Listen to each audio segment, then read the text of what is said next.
Hello everybody, this is Ian Lamont, founder of i30 Media Corporation and author of the Lean Media book, blog, and video channel available from leanmedia.org. Today I will be talking about adding a new international shipping service, specifically UPS, to your Shopify store.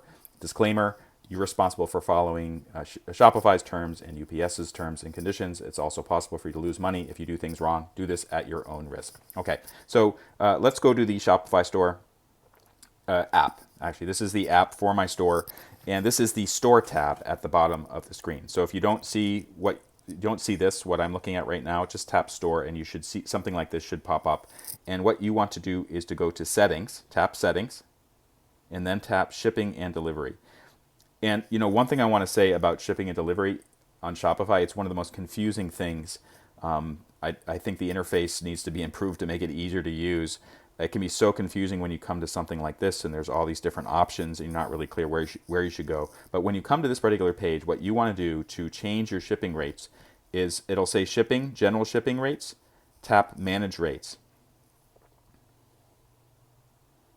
And this is one of the confusing things about Shopify. Like, they put all these new products at the very top of the shipping, and when most people tap on shipping, they just want to deal with the shipping issues. So I have shipping from the US and also, shipping to the US where I'm based and shipping to the rest of the world. So this is what I'm about to show you for adding UPS shipping to your international shipping options. I'm assuming that you've already set up a rest of world shipping zone. And you'll see something like this. So I already have some USPS, that means United States Postal Service. I already have 2 services through there, but I want to add UPS. UPS is a private shipping service. They're the people that drive the brown trucks around. So just tap add rate below the shipping to rest of world. So I'm going to tap that button and you'll come to this screen. Set up your own rates or use carrier or app to calculate rates. Tap use carrier or app to calculate rates.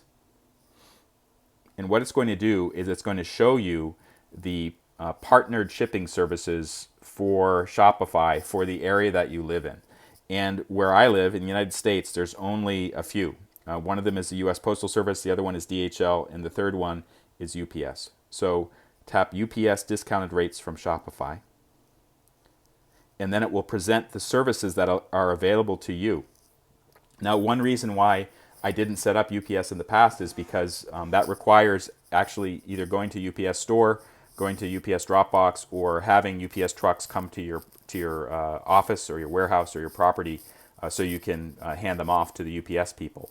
And once you reach a certain volume, this is a viable option. But for some small sellers, this may not be. But in my case, it is. So what I want to do is I want to add some UPS services for the my international customers.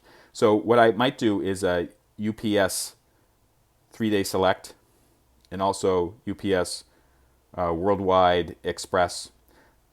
UPS Ground, that might work for my Canadian or Mexican customers. Okay, and then you can select the ones that you want.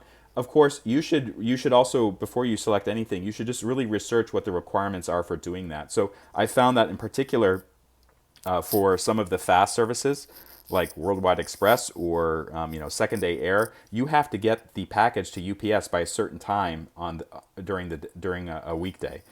Sometimes they may allow you to drop something off on a weekend as well, but just be aware of what those are before you sign up for them. Automatically show new shipping services to customers when they become available. I don't recommend doing that because UPS may introduce some crazy service and it may add more headaches, and you don't want that to automatically show up and then find yourself, thrashing around trying to figure out how to meet the requirements. But anyways, once you're done with that, click done, and then click save at the top of the screen. And the profile was updated. For more information on how to get the most out of your Shopify store, Amazon Seller Central, Amazon advertising, even selling on WordPress, I've created all these videos about e-commerce on leanmedia.org. Just go to the leanmedia.org main page, click the navigation or the menu, and then select either blog or video, and you can see more of it. If you enjoyed this video, please take a moment to like it or follow me on YouTube, and thank you so much for watching.